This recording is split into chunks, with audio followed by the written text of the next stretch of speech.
ఓం నమ శివాయ. మన భారతదేశంలో ప్రతి హిందువు జ్యోతిర్లింగం కోసం వినుంటారు. జీవితంలో ఎప్పుడైనా దర్శించుకోవాలని అనుకునుంటారు. అసలు ఈ జ్యోతిర్లింగాలంటే ఏంటి? 12 జ్యోతిర్లింగాలు అవి ఎక్కడ ఉన్నాయి? అందులో ఏది ప్రాముఖ్యమైనది అనే విషయాలు తెలుసుకోవడానికి ఈ వీడియోని చివరిదాకా చూడండి. జ్యోతిర్లింగం అంటే ఏంటి? పరమశివుడు ఉత్తరాన నక్షత్రాల భూమిపై ఒక రాత్రి అవతరించారు. శివపురాణంలో చెప్పారు. శివుడు కొలువున్న దివ్యక్షేత్రాన్ని జ్యోతిర్లింగం అంటారు. జ్యోతిర్లింగాలు ఎలా ఏర్పడ్డాయి? దాని వెనుక ఉన్న పురాణ కథ ఏంటి?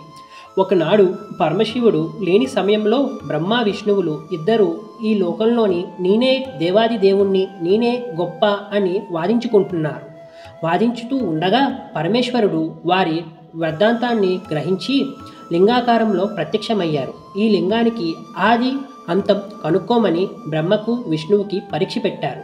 ఎంత ప్రయత్నించినా వీరు కనిపెట్టలేకపోయారు. విష్ణువు నిజాయితీగా ఓడిపోయానని అంగీకరించారు. బ్రహ్మ మాత్రం అబద్ధం చెప్పారు. ఈ కారణంగా శివుడు బ్రహ్మని భూలోకంలో పూజలు ఉండవని శపించారు. విష్ణువు శివునితో అంతులేని ఈ లింగానికి అభిషేకం చేయడం మాకు సాధ్యం కాదు. మీరు మా పూజలు అందుకోవడానికి అర్హమైన రూపంలో అవతరించాలని ప్రార్థించారు. దానికి శాంతించిన శివుడు వెళ్ళి అన్నమలై కొండల్లో అరుణాచలేశ్వర రూపంగా మొదటి శివలింగంగా వెలిశారు. ఆ శివలింగం నుంచి వచ్చిన కాంతి కిరణాలు ఈ భూమిపై 64 ప్రదేశాలలో పడి శివలింగాలుగా ఏర్పడ్డాయి. కానీ ఈ 64లో 12 ప్రదేశాలను మాత్రమే అత్యంత శక్తివంతమైనవి. ఈ 12 ప్రదేశాల్లో ఉన్న శివలింగాల్ని జ్యోతిర్లింగాలుగా అంటున్నాము. ఇవి పరమశివునికి పవిత్ర క్షేత్రాలుగా భావిస్తున్నాము. ఈ 12 జ్యోతిర్లింగాలు ఎక్కడే వెలిశాయి? మొదటిది శ్రీ సోమనాథుని జ్యోతిర్లింగ దివ్యక్షేత్రం. ఇది గుజరాత్ రాష్ట్రంలో ప్రభాస్పట్నం అనే గ్రామంలో ఈ క్షేత్రం ఉన్నది. రెండవది శ్రీ మల్లికార్జున జ్యోతిర్లింగ దివ్యక్షేత్రము. ఇది ఆంధ్రప్రదేశ్ కృష్ణానది ఒడ్డున శ్రీశైలం పర్వతం మీద వెలిసింది.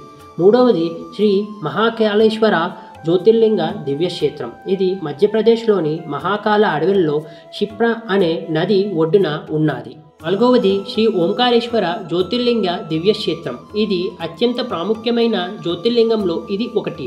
ఇది మధ్యప్రదేశ్లో నర్మదా నదిలో ఉన్న శివపురి అనే ద్వీపంలో ఉన్నది. ఐదవది శ్రీ వేదినాథ జ్యోతిర్లింగ దివ్యక్షేత్రం. ఇది జార్ఖండ్లో డియోగర్ ప్రాంతంలో ఉన్నది.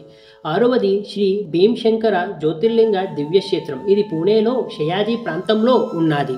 ఏడవది శ్రీ రామేశ్వరం జ్యోతిర్లింగ దివ్యక్షేత్రం. ఇది తమిళనాడున రాష్ట్రంలోని సేతుతెరన్ రామేశ్వరం ద్వీపంలో ఉన్నది. ఎనిమిదవది శ్రీ నాగేశ్వర జ్యోతిర్లింగ దివ్యక్షేత్రం. ఇది గుజరాత్లో సౌరాష్ట్ర తీరంలో గౌమతి ఘాట్ ద్వారకా మరియు బేట్ ద్వారకా ద్వీపం మధ్య మార్గంలో ఉన్నది. తొమ్మిదవది శ్రీ కాశీ విశ్వనాథి జ్యోతిర్లింగ దివ్యక్షేత్రం. మనం భారతదేశంలో కాశీ ప్రాముఖ్యమైనది. ఇది అత్యంతంగా గౌరవించే ప్రదేశం. ఈ జ్యోతిర్లింగం భూమి యొక్క అంతర్భాగాన్ని చీల్చుకొని స్వర్గానికి కాంతులను పంపించిందని నమ్ముతారు.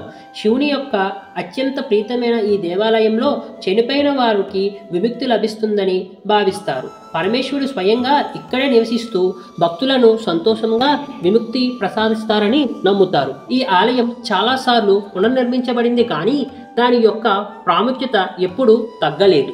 10వది శ్రీ త్రయంబకేశ్వర జ్యోతిర్లింగ దివ్యక్షేత్రం. ఇది మహారాష్ట్రలో నాసిక్ నుండి 30 కిలోమీటర్ల దూరంలో గోదావరి నది తీరాన బ్రహ్మగర్ అనే పర్వతం వద్ద ఉన్నది.